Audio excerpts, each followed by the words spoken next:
Bonjour et bienvenue, je suis Anne-Marie Cunier et je suis ravie de vous recevoir dans le podcast Learn and Enjoy. Dans chaque épisode, je vous propose d'analyser les usages et technologies du digital learning qui permettent de créer une expérience apprenant engageante et efficace.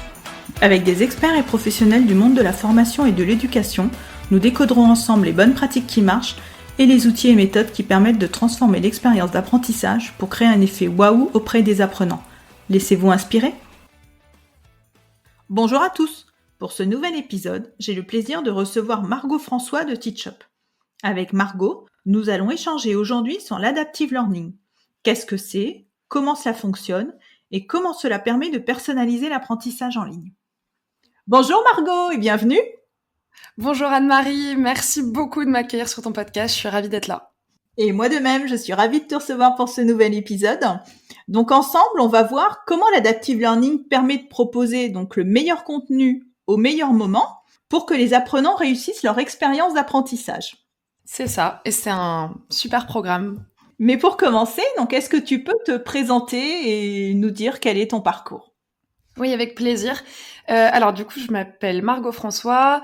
Je suis aujourd'hui directrice des opérations chez Teachup. C'est une plateforme qui permet de créer et de diffuser ses propres expériences de formation. Qu'importe la thématique, j'aime bien dire que Teachup, c'est l'écrin. Et nos clients qui utilisent Teachup, ils apportent en fait le bijou qui va être sublimé par notre technologie pour la diffuser au plus grand nombre. Et la différenciation de Teachup sur son marché, c'est qu'on est une plateforme de formation, oui, mais on est aussi et surtout spécialisé en adaptive learning. On innove depuis 2016, on investit plus de 3 millions d'euros en recherche et développement pour être spécialiste et leader sur l'adaptive learning en France. Et du coup, c'est ce qu'on est aujourd'hui. On a d'autres plateformes qui travaillent sur l'adaptive learning, mais nous, on est un des leaders aujourd'hui. Et par le passé, j'ai toujours été dans les ressources humaines, d'abord dans un grand groupe, ensuite dans la partie conseil, dans un cabinet. Et j'ai décidé de rejoindre une aventure plutôt à taille humaine, où je pouvais un petit peu développer ma fibre intrapreneuriale. Et c'est ce que j'ai pu trouver, et j'en suis ravie chez Teachup aujourd'hui. Très bien. Et donc, qu'est-ce que l'adaptive learning? Alors, l'adaptive learning, c'est la personnalisation d'un contenu d'apprentissage selon le niveau et les besoins de connaissance de l'apprenant qui est en train de jouer ce contenu-là. Donc, comment ça se passe techniquement? C'est que, par exemple, si je prends l'exemple d'un e-learning, parce qu'on peut voir qu'on peut faire aussi de l'adaptive learning à l'échelle d'un parcours, mais si je vais sur la vue micro, donc à l'échelle d'un e-learning, c'est un ensemble d'algorithmes qui ont un rôle bien précis, comme analyser les actions de l'apprenant sur son module, le niveau d'erreur à telle réponse sur telle question, le temps de consultation d'une vidéo. Tous ces algorithmes-là ont une fonction propre à chacun et leur rôle, c'est d'analyser cette action-là pour ensuite émettre un avis, une analyse, et ensemble, ce qu'on appelle une intelligence artificielle, ils vont donner un résultat, c'est-à-dire qu'ils vont estimer le taux de maîtrise en temps réel d'un apprenant sur ce contenu-là. Et c'est ce qu'on appelle l'intelligence artificielle, c'est que ces algorithmes, ils s'auto-alimentent au fur et à mesure pour devenir de plus en plus intelligents et pouvoir demain, chaque jour, disons, pouvoir conseiller au mieux, sortir le meilleur jeu, le meilleur contenu à l'apprenant par rapport à son besoin à l'instant T. Ce qui est intéressant avec l'adaptive learning, c'est que le concepteur qui est derrière, parce que du coup, en m'écoutant, on doit se dire « Oh mon Dieu, mais ça veut dire que le concepteur, il doit créer plein de modules, etc. » Non, pour le coup, le concepteur, il crée une fois son contenu. Il donne juste des indications à la technologie en disant cet élément-là est important, cette question-là, voici des mauvaises réponses, et celle-ci est très difficile. Il va donner des indications à la technologie pour l'alimenter et lui permettre de s'amuser avec ces données-là pour que derrière, elle puisse, en fonction du niveau de maîtrise de l'apprenant qu'elle aura estimé en temps réel, proposer le meilleur contenu, le meilleur jeu. Et donc du coup, l'intérêt final, c'est que tous les apprenants qui jouent un même module puissent à la fin arriver à 100% de maîtrise, mais en prenant le temps dont ils ont besoin, avec le niveau de difficulté qui est adapté. C'est-à-dire que l'objectif, c'est d'aller challenger un expert sur le sujet et de mettre en confiance et d'accompagner plutôt un débutant. Et donc, quelle est l'origine de l'adaptive learning? D'où cela vient? La formation digitale s'est développée sur les 20 dernières années et notamment sur les 10 dernières années, avec une grosse accélération sur 2008, puis avec la pandémie du Covid. l'e-learning est pas quelque chose de récent, hein, pour le coup, hein. Dès les années 90, la formation digitale existait. C'est juste qu'il y a eu une accélération et un développement de nouveaux usages, notamment avec l'internationalisation des entreprises, avec le besoin aussi de pas se focaliser que sur le présentiel pour la formation. Donc la formation en ligne a toujours été bien présente. Pour le coup, il y a eu une accélération sur la partie adaptive learning pour venir en fait contrer l'effet tunnel du e-learning, le fait de proposer vraiment le même contenu figé à tous les apprenants qui allaient jouer le module sans tenir compte de leur appétence, leur intérêt, leur curiosité et aussi et surtout leur niveau de connaissance actuel sur un contenu. Par exemple, si je diffuse dans une entreprise un module e-learning sur les risques de corruption, je choisis n'importe quel thème, comprendre l'acculturation à la corruption, etc. S'il y a des juristes parmi les apprenants, parmi les collaborateurs de l'entreprise qui vont recevoir ce module, il y a de grandes chances qu'ils soient plutôt au point sur le sujet. Donc, ils ont besoin d'être plutôt challengés dans leurs connaissances. Alors que, par exemple, s'il y a un nouvel arrivant, une personne en alternance pour qui c'est sa première expérience d'entreprise, bah c'est normal et c'est plutôt OK qu'elle soit pas encore tout à fait au point sur les éléments de sécurité. Et donc, du coup, l'objectif de ce e-learning, c'est vraiment de l'amener à maîtriser ces connaissances-là sans la mettre en difficulté pour autant. Et donc, l'adaptive learning, c'est vraiment aller à l'encontre de ce problème-là que rencontre encore aujourd'hui, hein, finalement, la formation en ligne, de proposer le même contenu à n'importe qui sans tenir compte de son bagage. Ça peut être un bagage passé avec ses expériences passées, ses connaissances actuelles, ses connaissances à venir, ses envies aussi personnelles de développement ou quoi. L'adaptive learning, ça vient répondre à ça, à ce besoin-là. Ah, mais c'est très intéressant. Donc, du coup, j'imagine que cette méthode, on va dire, ou techno, permet vraiment d'engager les apprenants, puisque du coup, tu te retrouves avec un contenu qui correspond vraiment à ton niveau. Donc, logiquement, tu ne t'ennuies pas en suivant le module et tu n'as pas des gaps super élevés à passer, c'est ça? Ouais, exactement. C'est tout à fait ça. En fait, l'adaptive learning, ça vient répondre à l'enjeu premier, et vraiment hyper important, enfin fondamental de la formation. Ça vient travailler sur l'engagement apprenant. Qui derrière, quand on a l'engagement, derrière, on peut aller chercher le passage à l'action chez la personne qui vient de se former. On va pouvoir venir chercher le taux de maîtrise à 100%. Mais à la base, fondamentalement, c'est l'engagement. Donc l'engagement aujourd'hui dans les plateformes, et ça dépend vraiment des partis pris des plateformes, on peut trouver la gamification, par exemple dans TeachUp, il y a des éléments de gamification, etc. Pour autant, l'adaptive learning, ça vient au service pour aller renforcer cet engagement en se disant, si je propose le contenu le plus adapté à une personne à un instant T, il y a de grandes chances pour qu'elle se sente concernée, qu'elle comprenne le sens et qu'elle aille jusqu'au bout de la formation.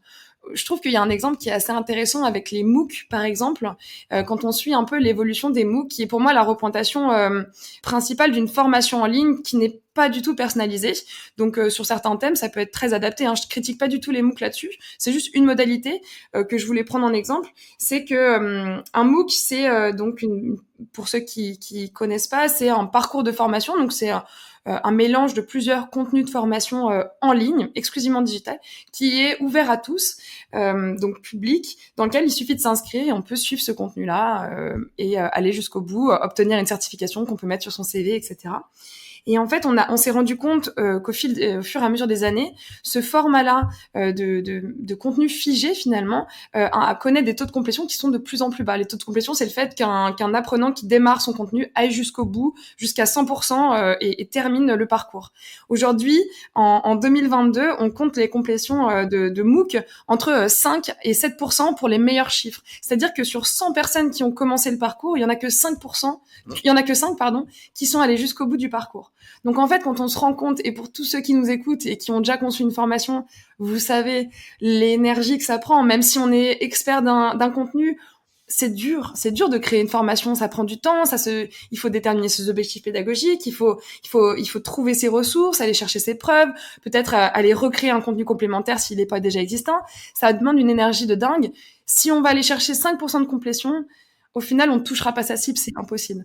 Et l'adaptive learning, c'est La promesse principale, finalement, et l'objectif principal, c'est d'aller chercher l'engagement de l'apprenant et ensuite d'aller apporter, une fois qu'on a engagé l'apprenant, il va remonter des analyses et des datas qui vont être transmises par la techno au formateur, qui va pouvoir, via des tableaux de bord, savoir qui est en difficulté, qui a le rôle d'expert. Donc du coup, peut-être que les experts, en tant que formateur, je vais pouvoir m'appuyer sur eux pour aller peut-être aller dans une logique de collaborative learning, aider ceux qui sont un peu plus en difficulté ou en retard. Je vais aller pouvoir personnaliser mon accompagnement avec un petit peu plus de force sur ceux qui ont plus de difficultés, parce que l'adaptive learning m'a montré qu'ils étaient en dessous du seuil de connaissance attendu sur tel ou tel module, et je vais pouvoir personnaliser mon accompagnement. Et tout ça, c'est rendu possible grâce à l'adaptive learning et à l'analyse de la techno qui est offerte par les plateformes comme par exemple Teachup. Mais justement, tu l'as déjà évoqué un petit peu, mais comment ça fonctionne concrètement, puisque du coup, donc tu vas avoir un module qui va être global, et comment est-ce que le concepteur va dire donc à cette intelligence artificielle quoi proposer à qui? Il faut qu'il y ait un moment, une évaluation du niveau de l'apprenant. Comment ça fonctionne concrètement? Alors, pour le coup, par exemple, dans Teachup, si on veut créer un module sans adaptive learning, on peut très bien. On peut désactiver. La plateforme, elle est avant tout au service des objectifs pédagogiques du concepteur.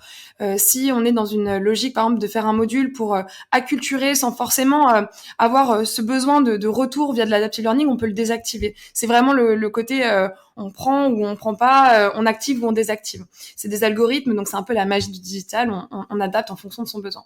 Si on décide, parce que c'est cohérent par rapport à ses objectifs pédagogiques, par exemple, on crée un module sur la thématique de son choix, et dans les objectifs pédagogiques, il y a vraiment cette logique d'acquisition de connaissances qui est attendue. Là, l'adaptive learning fait sens. Donc, on va aller l'activer. Et dans ce cas-là, pour le concepteur, il va créer qu'une seule fois son module, c'est-à-dire qu'il va ajouter ses textes, il va ajouter ses images, il va ajouter ses vidéos, tout son contenu de fond et sa théorie, qui sont si importantes dans la phase d'apprentissage, en plus de la pratique. Il va venir ajouter et intégrer tout ce contenu-là dans la plateforme. Et ensuite, une fois qu'il a fait ça, il va venir ajouter des questions sur le côté.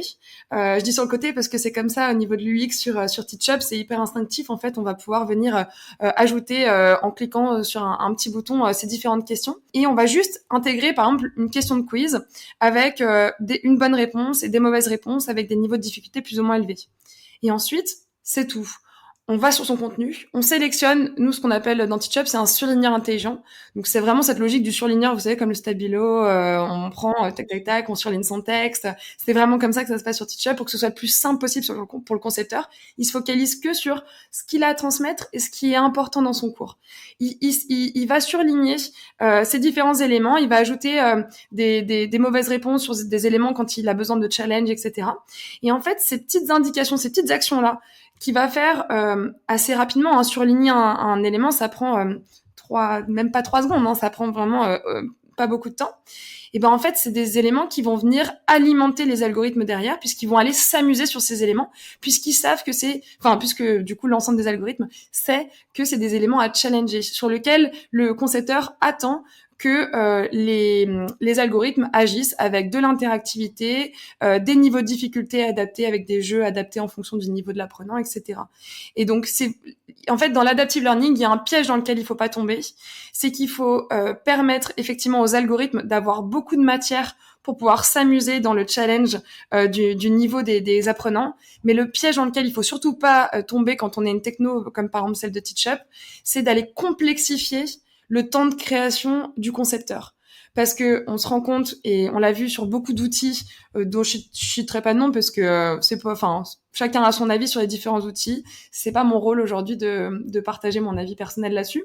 Mais une des difficultés de certaines plateformes, c'est d'aller complexifier et rallonger le temps de conception des modules, parfois de 10 à 15 jours pour créer un module e-learning. Aujourd'hui, sur Teachup, franchement, quand on le prend sur une journée, c'est déjà un bon score parce que du coup, toute l'ergonomie est pensée pour aider le concepteur à aller vite.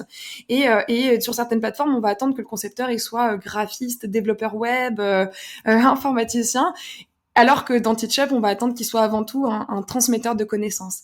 Donc c'est pour ça aussi qu'on a pour objectif d'aider les entreprises à devenir des entreprises apprenantes en permettant à n'importe qui dans une organisation de pouvoir transmettre ses connaissances et créer ses propres contenus sans forcément avoir un bagage d'expertise en conception pédagogique. C'est vraiment, la plateforme est là pour l'aider.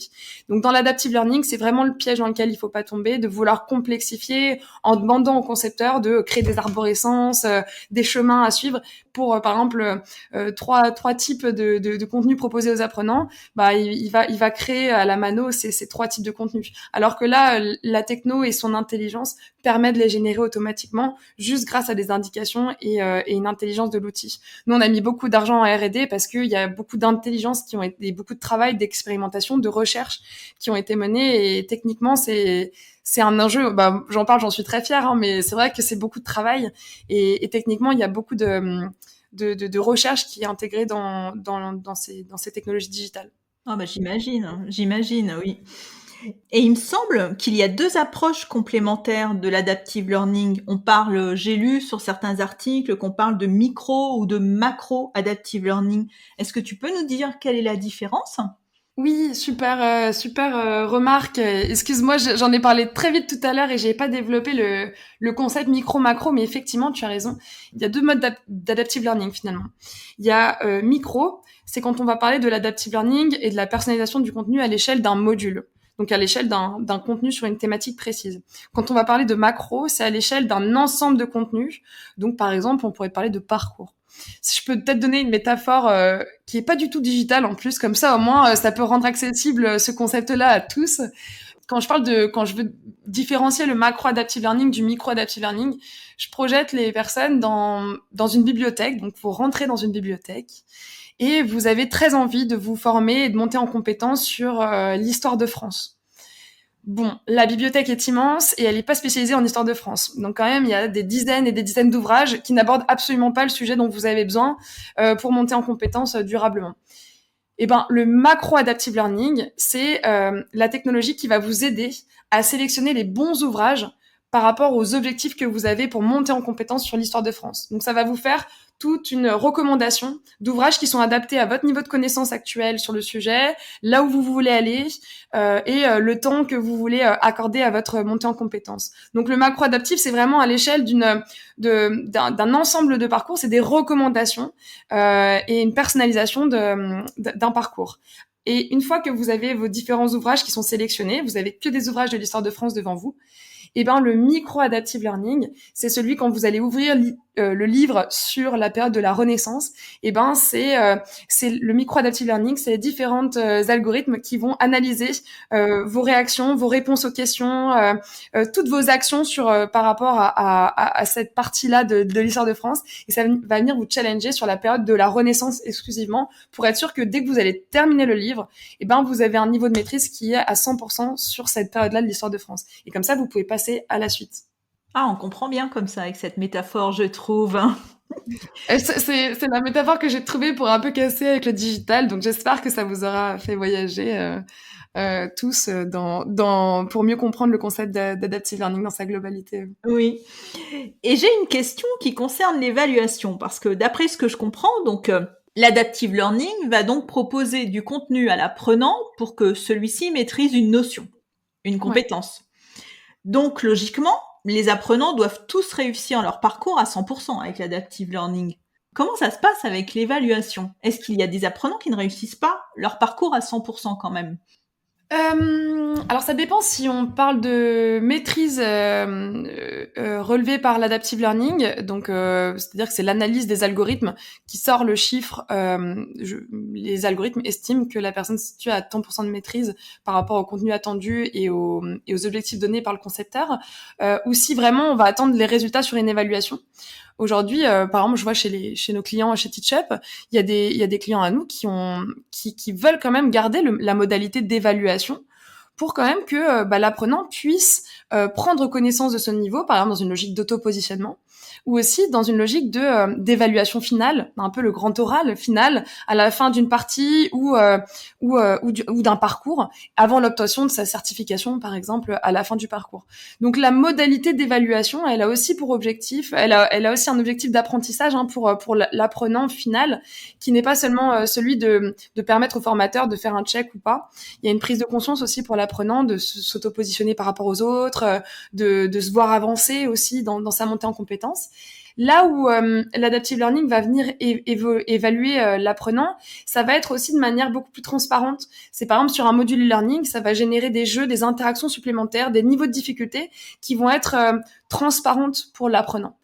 Ça va pas être signalé comme vous êtes débutant, vous êtes expert, du coup on va vous proposer tel jeu parce qu'il est plus difficile. Non, c'est en fait l'expérience, elle est complètement, l'adaptive learning, il est complètement transparent aux yeux de l'apprenant. Par contre, derrière, si on se mettait par exemple Anne-Marie, toi et moi, on se met à côté, on joue une expérience par exemple produite sur Teachup en adaptive learning, et ben on verrait que notre expérience n'est pas la même. Si on se dit qu'on répond pas pareil dans les mêmes temps, etc. Enfin, si on fait un petit effort pour vraiment faire notre expérience chacune de notre côté par rapport à notre niveau sur l'expérience.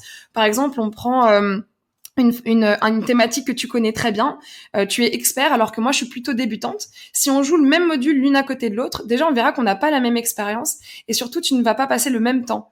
Tu auras des jeux qui sont plus compliqués, dont Teachup va rajouter une certaine complexité pour aller te challenger dans tes connaissances. Moi, il va plutôt me mettre en succès pour m'accompagner dans ma montée en compétences. Il va aussi faire beaucoup plus d'ancrage pour me reposer la question de manière différente, pour aller travailler vraiment sur l'ancrage parce que j'en ai besoin dans un moment de début d'apprentissage. Et au final, on va se rendre compte que toutes les deux, on va arriver à un niveau de connaissance sur le sujet qui sera maîtrisé dans nos deux cas. Simplement, comme toi, tu étais plus experte sur le sujet déjà, et ben tu l'auras fait peut-être en 7-8 minutes, alors que moi, je vais plutôt être sur du 15, 16, 20 minutes, en fonction de mes besoins. Ah, d'accord, mais c'est génial ça. Mais en soi, si on n'est pas à côté pour le regarder, on ne le verra pas. Ah non, mais j'aimerais bien essayer en fin de compte. Avec plaisir, je t'en enverrai un, même plusieurs, avec grand plaisir. Et pareil pour les personnes qui nous écoutent, si jamais vous voulez voir à quoi ça ressemble, sur Teachup, je parle de ce que je connais, vous n'hésitez pas, sur le site internet, il y a un élément de contact pour qu'on vous fasse une démo, qu'on vous envoie des exemples de modules, ou vous m'écrivez sur LinkedIn, et je me ferai une joie de vous répondre et de vous en partager. Ouais, non, ça va être super intéressant à tester. Et du coup, qu'est-ce qu'en pensent les apprenants de cet adaptive learning? Est-ce qu'ils se rendent compte que lorsqu'ils sont sur un module, est-ce qu'ils se rendent compte qu'il y a un algorithme derrière ou pour eux c'est tout à fait fluide, c'est tout à fait transparent et ils imaginent qu'en fin de compte tout le monde a la même expérience? Non, normalement, c'est fluide et transparent. Là où, en fait, ça va être intéressant pour les apprenants, et c'est ce qui fait aussi notre succès, je parle pour Teachup, pareil, je parle de ce que je connais, mais ce qui fait notre succès auprès des apprenants finaux, c'est l'ergonomie et l'aspect premium, et c'est beaucoup dû à notre design. On a un UX designer, notamment, qui est là depuis le début de Teachup, qui est super talentueux et qui a permis vraiment d'injecter une âme vraiment premium dans les différents modules qui sont produits sur Teachup. Donc c'est plutôt ça qui va être apprécié. Les jeux aussi, l'aspect gamifié, l'interaction, le fait que ce soit animé, qu'il y ait de la surprise, c'est ça qui va être apprécié dans Teachup. Mais en soi, l'adaptive learning, il n'est pas censé apparaître aux yeux des apprenants, sauf si on les a prévenus et qu'on leur a dit.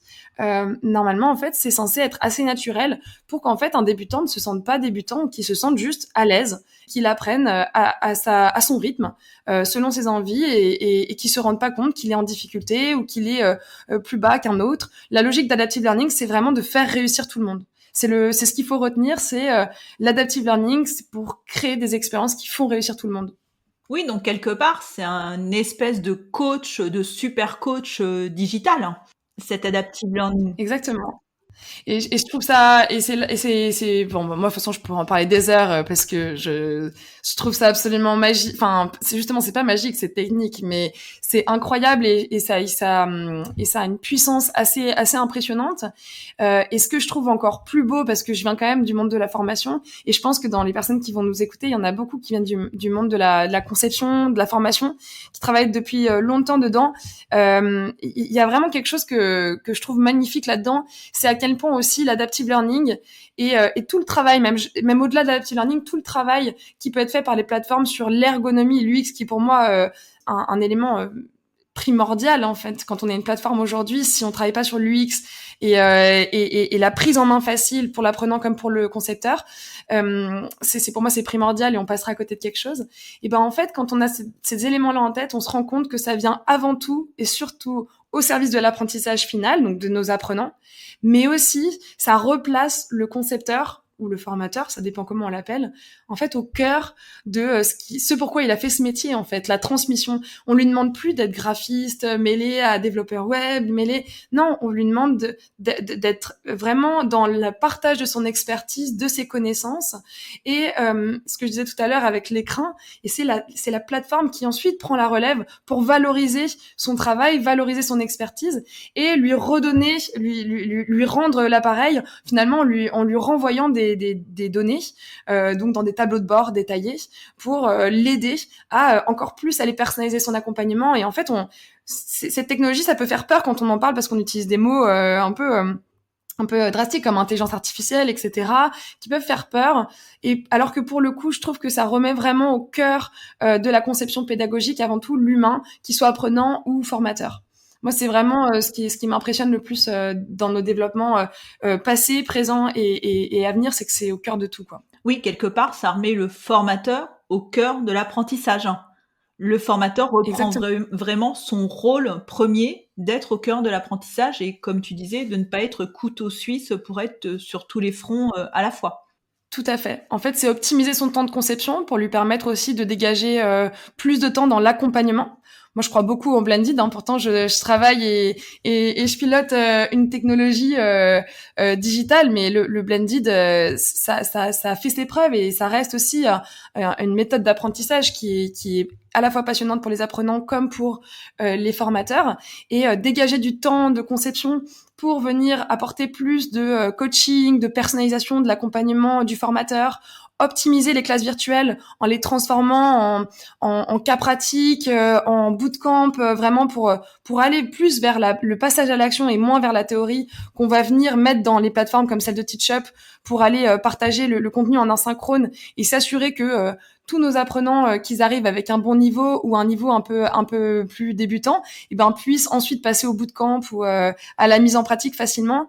En fait, c'est magique parce que ça veut dire qu'un formateur qui hier animait une classe virtuelle ou une journée de formation, qu'importe la modalité, mais avec 90% de théorie, va pouvoir aujourd'hui optimiser ce temps-là en intégrant ce savoir-là dans de l'asynchrone, donc comme un module e-learning, de l'évaluation, de l'auto-positionnement, va pouvoir intégrer ça dans des plateformes comme TeachUp par exemple, et ensuite optimiser tout le temps et l'énergie qu'il avait dans l'accompagnement au passage à l'action qui pour moi reste clé et c'est son rôle premier aussi de favoriser ça qui est quand même, on pourra inventer toutes les technologies du monde, le passage à l'action c'est un vrai challenge aujourd'hui.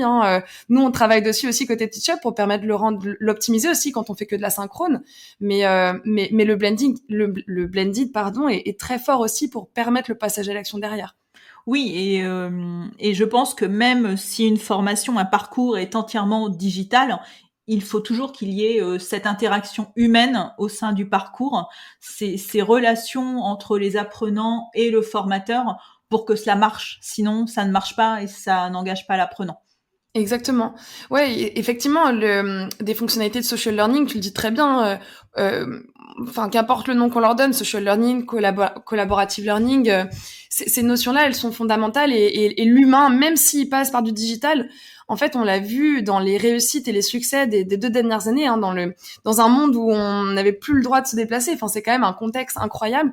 Il y a eu l'émergence de projets. Moi, je vois aussi beaucoup chez les clients de TeachUp. Il y a eu des projets absolument fous qui ont été menés avec de l'impact, du succès, et alors que ça réinvente complètement les codes, on va dire, de la formation d'il y a 5-10 ans en arrière sur de la formation digitale. Très bien Margot, eh bien nous allons arriver à la fin de l'épisode, donc c'était vraiment très très intéressant et on voit que tu es passionnée par le sujet.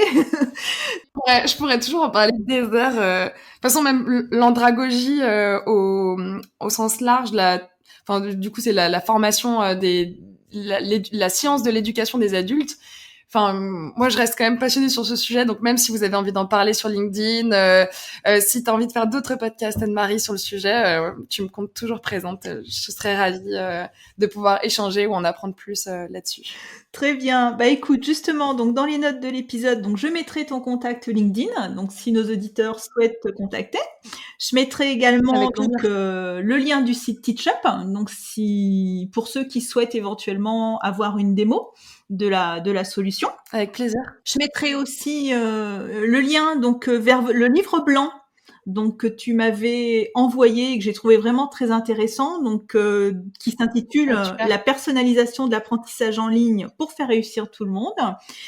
Et je mettrai également le lien de ton podcast, puisque tu es une consoeur, on va dire, et si tu veux nous dire quelques mots sur ton podcast. Avec plaisir. En plus, c'est un nom qui ressemble aussi. Donc, je suis créatrice et animatrice du podcast qui s'appelle Learn and Grow. Learn and Grow, c'est un podcast sur plutôt pas forcément la pédagogie, mais plutôt comment on va lancer son activité de formation, comment on crée sa première formation, comment on crée son offre de formation quand on est une entreprise non spécialisée sur le sujet. Pourquoi ça vaut le coup d'essayer. Donc, il y a plein de témoignages. C'est sous le format d'interview. J'ai des invités à chaque fois passionnants et surtout passionnés. Donc, n'hésitez pas. Même si vous avez des projets, que vous avez envie d'intervenir sur le podcast, n'hésitez pas à m'écrire. Je recherche toujours des super invités pour alimenter les prochaines saisons. Voilà. Eh bien, merci beaucoup, Margot. Merci d'avoir été avec nous. Merci, Anne-Marie. Et puis, à très bientôt. Merci. Merci, Anne-Marie. À bientôt. Au revoir, tout le monde. J'espère que cet épisode vous a plu. Si vous aimez le podcast Learn and Enjoy et si vous avez envie de me soutenir, de m'aider à faire connaître ce podcast, la meilleure façon, c'est de me laisser une note 5 étoiles sur Apple Podcast ou un petit commentaire. Pensez aussi à vous abonner pour être informé de la sortie des prochains épisodes. Et pour rester en contact ou me proposer un thème que vous souhaitez que j'aborde, vous pouvez me rejoindre sur LinkedIn. Vous me trouverez sous mon nom, Anne-Marie Cuinier. Je vous dis à très vite pour un nouvel épisode.